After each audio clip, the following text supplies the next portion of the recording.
Adajọ ju Jide tó dá Asiidi sí Ololufẹ Lara sẹ́wọ̀n gbére. Iwájú onídàájọ́ abilékọ Blessing Egu tó jẹ́ adájọ́ ilé-ẹjọ́ gíga kan tó wà nílùú Calabar ni wọ́n wọ́ ọ̀gbẹ́ni Jide Afọlábí Sunday ẹni ọdún 23 lọ. Ẹ̀sùn ìwà ọ̀daràn tí wọ́n fi kàn án ni pé lọ́jọ́ 21 oṣù kẹwàá ọdún 2022 ó dá Asiidi sí àfẹ́sọ́nà rẹ̀ omidan Glory Sylvester lára tí gbogbo ara ọmọbìnrin ọ̀hún sì bàjẹ́ kọjá àfẹnusọ. Aláròyé gbọ́ pé ó ṣe díẹ̀ táwọn méjèèjì ti ń fẹ́ra wọn. Èrò ọkàn Jide sì ni pé ìfẹ́ ìṣẹ̀tàn ni olólùfẹ́ rẹ̀ yìí ní sí i.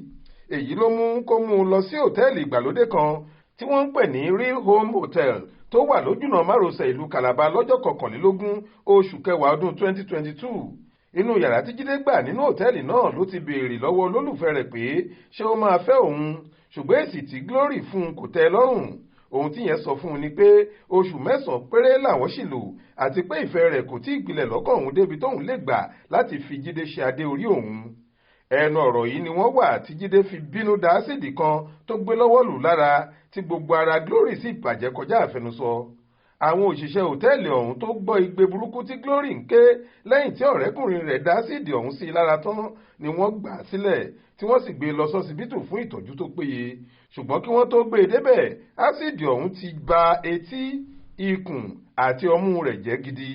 Ọ̀dọ̀ àwọn ọlọ́pàá tí Jide wà ló ti jẹ́wọ́ fún wọn pé lóòótọ́ lòun hùwà láabi ọ̀hún sí Glory nítorí tó kọ̀ láti jẹ́ ìyàwó òun. Ẹ̀sùn méjì ọ̀tọ̀ọ̀tọ̀ tí wọ́n fi kan Jide níwájú adájọ́ àgbà ilé-ẹjọ́ ọ̀hún ni pé Jide dá Asiidi sára olólùfẹ́ rẹ̀ kan èyí tó bà á lára jẹ́. Ẹ̀sùn kejì ni pé ó gbèrò láti pa olólùfẹ́ rẹ̀ sínú òtẹ́ẹ̀lì nítorí tíyẹn kò gbà láti fẹ́ ẹ. Àwọn ẹ̀sùn méjèèjì ọ̀hún ni wọ́n sọ pé òfin ìlú náà fajúro gidi sí tí ìjìyà ńlá sì wà fẹ́ni tó bá ṣe bẹ́ẹ̀ lábẹ́ òfin. Nínú ìdájọ́ rẹ̀, onídàájọ́ Egu sọ Jide sẹ́wọ̀n gbére fún ìwà ọ̀dájú tó hù sí olólùfẹ́ rẹ̀ yìí. Bákan náà ló ní kó san mílíọ̀nù 10 náírà fún Glory gẹ́gẹ́ bí owó gbà má bínú fún bó ṣe sọ ọ́ dìdàkudà. Adéwálé Adéoyè ló ṣàkójọ ìròyìn yìí fún iléeṣẹ́ tẹlifíṣàn Aláròyé online. Faith Adébọ́lá ló kà á jáde.